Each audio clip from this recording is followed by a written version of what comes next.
The sharp smell of antiseptic and the rhythmic beeping of hospital machines were the only things I could hear when I opened my eyes. My head throbbed with pain, and the bright white lights above me made everything look like a dream I wasn't ready to wake from. It had been 2 weeks since the accident, 2 long weeks of drifting in and out of consciousness. I had slipped on my porch stairs one rainy morning, hitting my head hard enough to fracture my skull. The doctors called it a miracle that I survived, but I wasn't feeling lucky. My body was weak, my savings were draining, and my only wish was to go home, to my quiet little house that I'd worked 20 years to pay off. That house was my pride. A small 2-bedroom property in a gated community managed by the local HOA, it was the kind of place that looked perfect on a postcard: trimmed lawns, white fences, and smiling neighbors. Or at least, most of them smiled. One neighbor in particular never did, Karen. She lived across the street, always peering through her blinds, always ready to report any rule violation. If your trash bin was visible for 10 minutes past pickup time, she'd email the HOA. If your lawn was 2 inches too long, she'd photograph it for documentation. She was the self-appointed enforcer of order, the queen of the neighborhood's petty grievances. I'd dealt with her before. Once she accused me of having unapproved paint on my front door. Apparently, my navy blue was 2 shades darker than the community's approved palette. It took a full month and 3 board meetings to clear that up. I thought she'd finally moved on. I was wrong. From my hospital bed, I called my friend and neighbor, Maria, to check on my house. "Everything's fine," she said at first. "I've been watering your plants, bringing in your mail." But after a few days, her tone changed. "Hey, there's something weird," she said over the phone one evening. "Karen's been around your place. A lot." My stomach tightened. "What do you mean around?" "She was talking to some guy in a suit outside your house," Maria continued. "And yesterday, a locksmith showed up. I told them you were in the hospital, but Karen said you moved out." "Moved out?" My voice cracked. "Maria, that's impossible." I immediately called the police, but they said they couldn't do much without proof of trespassing. "If she has documents showing ownership, you'll need to settle it in civil court," the officer told me. Documents? Ownership? I was too dizzy to make sense of it. When I was finally discharged, I returned home with a bandage around my head and a heart pounding with dread. The taxi pulled up to my street, and at first glance, everything looked the same, except for the bright red "No Trespassing" sign planted in my front yard. My front yard. I rushed to the door, but the lock had been changed. My keys didn't fit. A new brass nameplate was screwed beside the doorbell. It read, "Property of K. Whitley." Karen. My knees almost buckled. I banged on the door, shouting her name, but no one answered. My home, my life, was now behind a locked door I couldn't open.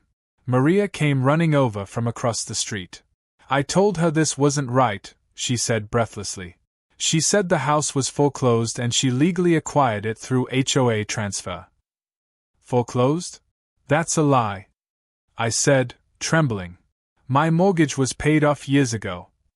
Together, we called the police again. This time, when they arrived, Karen stepped outside looking smug and composed, wearing her usual pastel sweater and pearls. "This property belongs to me," she declared. "The previous owner abandoned it while in debt. I have the deed right here." She handed the officer a folder with what looked like official papers, stamped, signed, and notarized. My name had been scratched out, replaced by hers. The officer flipped through the pages, expression unreadable. He said to me, "These documents appear legitimate. If you're disputing ownership, you'll have to take this to court." I felt my world collapse.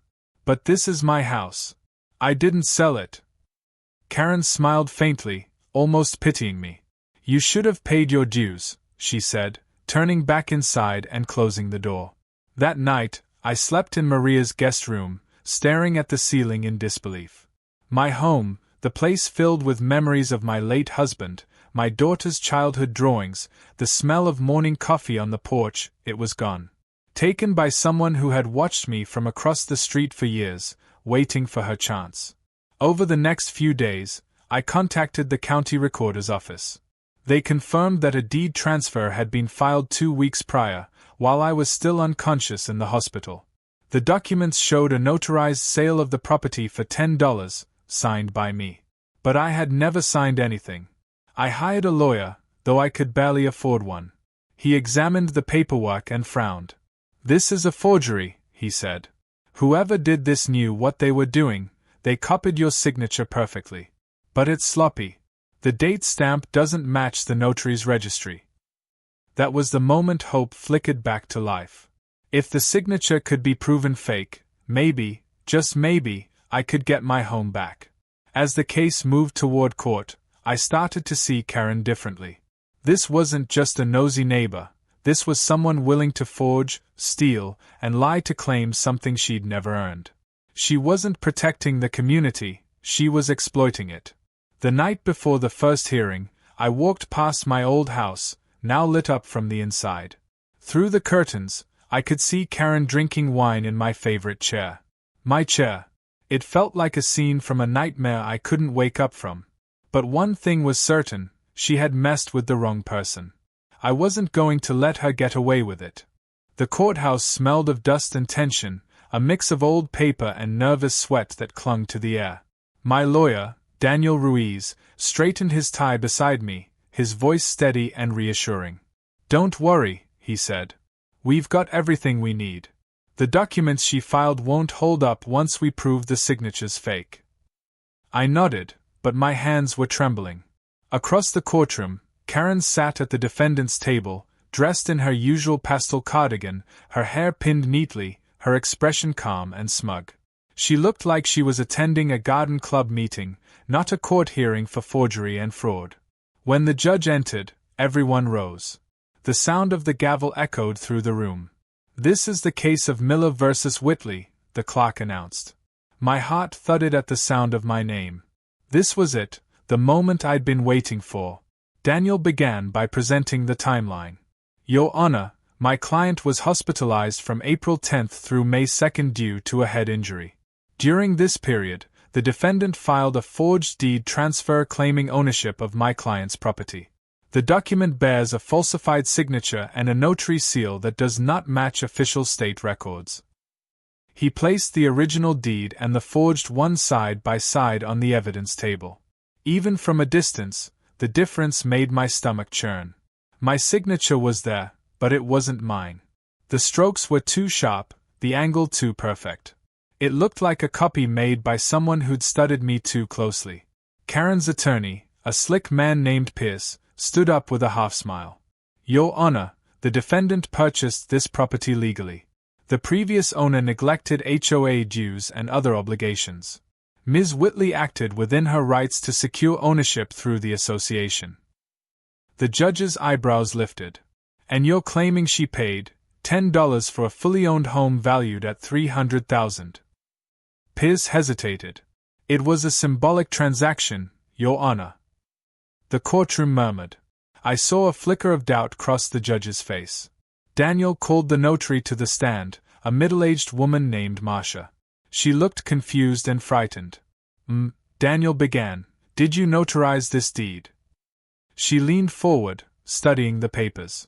"No," she said firmly. "That's not my handwriting, and that's not my seal. Someone copied my notary stamp."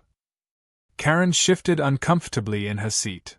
For the first time, the smug confidence on her face cracked. Daniel continued, "So you're saying your name and seal were used without permission?" "Yes.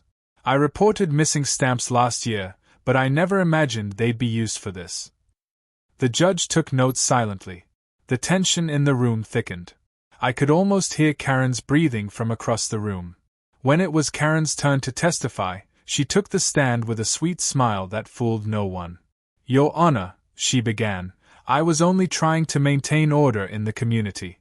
Mr. Miller had been absent for weeks, and his property was falling into disrepair. The HOA rules are very clear about abandonment."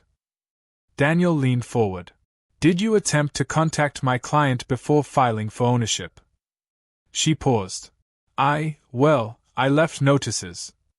Notices? Daniel echoed.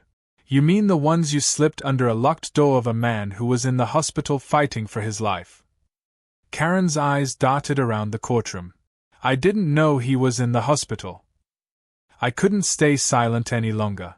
You did, I said, standing abruptly. Maria told you. I was in the hospital, recovering from surgery. You knew exactly where I was. The judge tapped the gavel sharply. Mr. Miller, please sit. I sat, shaking, but I could feel the room turn. Everyone was looking at Karen differently now. The mask of innocence she'd worn for years in the neighborhood was slipping away. Daniel presented the final piece of evidence, a forensic handwriting analysis. Your Honor, this expert has compared multiple signatures from Mr. Miller's financial and property records against the one on the disputed deed. The expert, a calm woman in glasses, spoke clearly. The signature on the contested deed shows at least 6 inconsistencies with the authentic samples. It was traced or replicated by hand, likely from a scanned document. Karen's face went pale. The judge leaned back in his chair. Ms. Whitley, this is a serious accusation. Forging legal documents and presenting them as authentic property deeds is a felony offense. Piers stood quickly. Your Honor, we'd like to request time to review the... Denied, the judge interrupted. You've had weeks to prepare. The evidence is overwhelming. My heart pounded as I listened. After months of anxiety, fear, and sleepless nights, the truth was finally surfacing. The judge looked directly at me. Mr. Miller, I'm ordering an immediate stay on the fraudulent deed. The property is to be restored to your name pending final verification. Ms. Whitley, you are hereby placed under investigation for forgery, fraud, and theft of property. Karen gasped. This is ridiculous. I was just trying to protect the community. The judge's gavel struck again. Bailiffs, please escort the defendant out of the courtroom. As they led her away, she glared at me with eyes full of venom. For a moment, I almost felt sorry for her, almost. But then I remembered the sign she had planted in my yard, the locks she'd changed, the wine glass in my chair. That pity vanished. After court, Daniel turned to me with a rare smile. You did it, he said. You got your home back. I exhaled for what felt like the first time in months. Not yet, I said softly. But I'm closer than I've been in a long time. Outside the courthouse, the sun hit my face, warm and golden. I could almost feel the weight lifting. But deep down, I knew it wasn't over. People like Karen didn't surrender easily. There would be appeals, more hearings, more games. Still, for the first time since I'd opened my eyes in that hospital bed, I felt something I hadn't in a long time, hope. For a brief moment after the court hearing, life began to feel normal again, or at least, I wanted to believe it did. The police had opened a full investigation into Karen's forged deed, and the court had restored my legal ownership of the property. I could finally step back inside my home. But when I crossed the threshold for the first time in months, I realized Karen hadn't just stolen my house, she had violated it. The place smelled strange, like cheap perfume and bleach. My furniture had been rearranged, some of my personal belongings gone. The photo frames on the mantel were empty. She had taken my family pictures out. My late wife's keepsake box was missing, and so was the quilt my daughter had made for me in college. It wasn't a homecoming, it was a crime scene. I called the police again, but they could only file a report for stolen items. She's already under investigation, the officer said. Once we complete the evidence chain, this'll all be added to the case. But Karen wasn't done. 2 days later, I woke up to find my car windshield smashed in. A crude note was tucked under the wiper. You don't belong here. At first, I thought maybe it was random vandalism. But that illusion didn't last long. Maria called that evening, whispering nervously. She's telling everyone you scammed her, she said. She's going door to door, saying you faked the hospital records and that you're the con artist. I felt the blood drain from my face. You're kidding. I wish I was, Maria replied. She even posted about you on the neighborhood Facebook page. When I checked the page, my heart sank. There it was, a long post from Karen's account claiming she was a victim of elderly financial abuse. She wrote that I had forged her name on HOA documents years ago, that she was just reclaiming what was rightfully hers. The comments were full of confusion, gossip, and worse, support for her. Some neighbors wrote, "Karen's always been honest." Others said, "That guy barely talks to anyone, maybe she's right." The lies spread like wildfire. I went from being the victim to being the villain in my own neighborhood. Daniel, my lawyer, warned me not to engage. "The best thing you can do is stay quiet," he said. "Let the evidence speak for itself. Retaliating will just make you look guilty." But staying quiet was torture. Every day I saw Karen's car drive by my house, slowly, deliberately, like she was reminding me she wasn't gone. She even parked across the street sometimes, staring at the house she'd tried to steal. A week later, Daniel called with an update. "The county recorder's office found something interesting," he said. "Turns out, Karen filed 2 different versions of the deed, one with your forged signature, and another with a falsified witness statement." "A witness?" I asked. "Yes," he said. "Someone named Thomas Green. Do you know him?" I frowned. "Never heard of him." Daniel sighed. "Neither has the HOA. We ran his name through public records, he doesn't exist." That was the final nail in her coffin.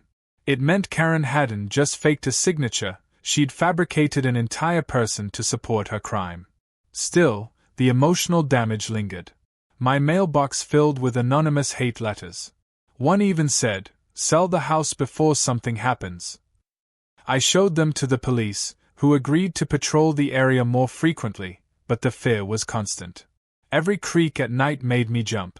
I slept with the lights on, waiting for the next attack. Then one morning, I found the courage to confront her, carefully, publicly. She was standing in her yard, trimming her roses as if nothing had happened. I walked over and said, "Why are you doing this, Karen? What did I ever do to you?" She looked up, smiling that same cold, condescending smile. "You left your house unguarded," she said simply. "People like you don't deserve nice things when they don't take care of them." "You forged my name," I snapped. "You tried to ruin my life." Her eyes narrowed. "You think anyone believes you? This community loves me. You're an outsider." I realized then that Karen didn't care about the truth. She didn't care about laws, or ethics, or consequences. She wanted power. Control. The HOA had been her kingdom for years, and when I stood up to her, she saw me as a threat to her little empire. But karma has a way of finding people like her. A few days later, Daniel called again, this time with real excitement in his voice. "We just got word from the DA's office. They've completed the forensic audit. Karen's been caught red-handed, literally."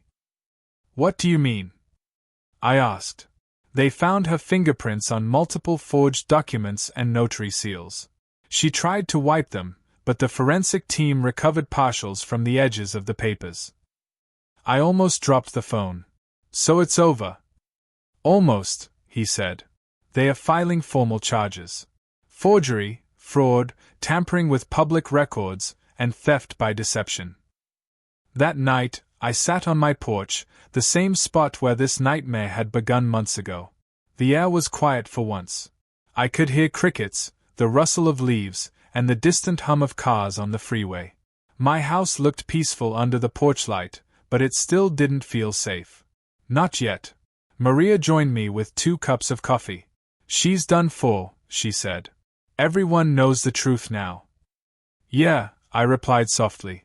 "But it doesn't erase what she did." We sat in silence for a while. I thought about the hospital bed, the locks, the courtroom, the lies. Every step had been a battle. But for the first time, I knew I was going to win, not just legally, but morally. Karen's downfall was inevitable. She had built her life on control and deceit, and now it was collapsing, piece by piece. When the police finally came for her, the entire neighborhood watched. I didn't. I stayed inside, listening from my window as she screamed at the officers, insisting she'd been framed, that everyone was against her. But the sound of the handcuffs clicking was the most satisfying sound I'd ever heard. Justice was close, but not complete. There was still one final chapter to come. The courtroom was colder this time. The air conditioning hummed steadily, but the chill came from something deeper, the weight of everything that had led us here. Months of investigations, sleepless nights, and endless paperwork had all come down to this moment. The final hearing. The verdict. Karen sat in the defendant's chair, wrists bound in silver cuffs, her once perfect hair disheveled. Gone was the pastel charm and false sweetness. In its place stood a woman cornered by her own lies. I watched her carefully, not out of anger, but disbelief that the same person who once smiled at me across the street could have done something so malicious. My lawyer, Daniel Ruiz, sat beside me, his expression calm but firm. "You did everything right," he said quietly. "Now it's time to let justice do its job." When the judge entered, the room fell silent. The clerk called out the case number, and the sound echoed off the marble walls. State of California versus Karen Whitley, charges of forgery, fraud, falsification of public records, and theft of property. Karen kept her eyes down, fidgeting with the hem of her sleeve. The prosecutor stood first, laying out the case with surgical precision. The defendant, Ms. Whitley, orchestrated a calculated scheme to unlawfully claim ownership of the plaintiff's property. She forged legal documents, falsified notary seals, and attempted to manipulate the homeowners association to validate her actions. This was not a misunderstanding. This was theft by deception. He presented the evidence one by one: the forged deed, the fake witness statement, the notary's missing seal, and, most damning of all, the forensic fingerprints proving Karen had handled the fraudulent documents. Each piece landed like a hammer blow. Then came the testimonies. Maria took the stand first. Her voice shook slightly but held strong conviction. "I told her he was in the hospital," she said. "She knew he wasn't gone for good. She just wanted the house." Next, the notary, Marcia, spoke again, confirming that her stamp had been stolen and used without authorization. "I felt violated," she said. "She used my credentials to commit a crime." Finally, it was my turn. I stood slowly, my palms damp but steady. I told the court everything, from the morning of my accident to the day I found my door locked and my name erased from my own deed. "That house wasn't just walls and windows," I said. "It was my life's work, my memories, my family's legacy. She didn't just steal property. She stole my peace." For a moment, the courtroom was still. The judge's eyes softened. "Thank you, Mr. Miller," he said quietly. Then it was Karen's turn. Her lawyer, Pierce, made one last attempt to salvage her case. "Your Honor, my client suffers from severe anxiety and an obsessive need for order, which may have clouded her judgment. This was not malice, it was a misguided attempt to maintain community standards." The judge raised an eyebrow. "By committing fraud and forgery." Pierce faltered. She regrets her actions deeply." Karen finally spoke, her voice trembling. "I didn't mean for it to go this far," she said. "I just wanted things to be right. The neighborhood was falling apart, and no one cared. I thought if I took control, I could fix it." "By stealing someone's home?" the judge asked, his tone sharp but controlled. Karen's eyes darted to me for the first time that day. There was no apology in them, only resentment. "You were weak," she whispered, her voice bitter. "You left. Someone had to take responsibility." Gasps rippled through the courtroom. The judge leaned forward, his voice firm and resonant. "Ms. Whitley, your obsession with control does not excuse criminal behavior. You exploited your position in the HOA, manipulated public trust, and tried to destroy another person's life. The court finds you guilty on all counts." The gavel struck. Karen froze, her mouth open in disbelief. "No, you can't do this. I was protecting the community," she shouted as the bailiffs approached. But her words fell flat against the walls of justice that had finally closed in on her. The bailiffs guided her to her feet, handcuffs clinking like punctuation marks to the end of her delusion. The judge continued, "You are hereby sentenced to 5 years in state prison for forgery and fraud, with restitution to the victim for all damages incurred. The court also orders your permanent removal from the HOA board." As the bailiffs led her out, she turned one last time, her eyes burning with fury. "You think you've won," she hissed. "This neighborhood will turn on you next." But I didn't respond. I didn't need to. After the gavel fell for the last time, I sat there in silence, letting the reality sink in. It was over. Truly over. Outside, the sky was bright and cloudless, the kind of blue that felt too pure after so much darkness. Maria was waiting on the courthouse steps.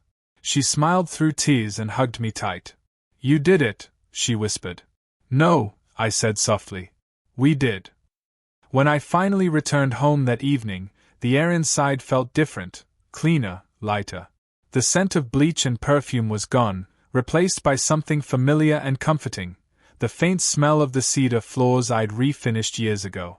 The sunlight streamed through the windows, landing on the empty mantel. I picked up a small box from the floor, one of the few things Karen hadn't managed to throw away. Inside were the photo frames she'd emptied. I slid the pictures back in, my wife's smile, my daughter's first day of school, the day I got the keys to this very house. As I hung them back up, a strange calm settled over me. The nightmare had ended, but it had changed me. I understood now that peace isn't something you find, it's something you fight for. Weeks later, I received a letter from the HOA. The board had issued a public apology for failing to investigate Karen's actions sooner. They offered to reimburse legal fees and even voted to dissolve the current leadership structure. For the first time, the community started to heal. Neighbors who once whispered behind my back began stopping by to check in. They brought pies, flowers, and awkward smiles. One even said, "We're sorry for believing her." I didn't hold it against them. People see what they want to see, until the truth forces their eyes open. One evening, I sat on the porch again, watching the sunset bleed into the horizon. The same porch where I had fallen months ago, the same porch where everything had started. This time, though, I wasn't afraid. Maria joined me, as she often did now. "You ever think about selling the house?" she asked gently. I smiled faintly.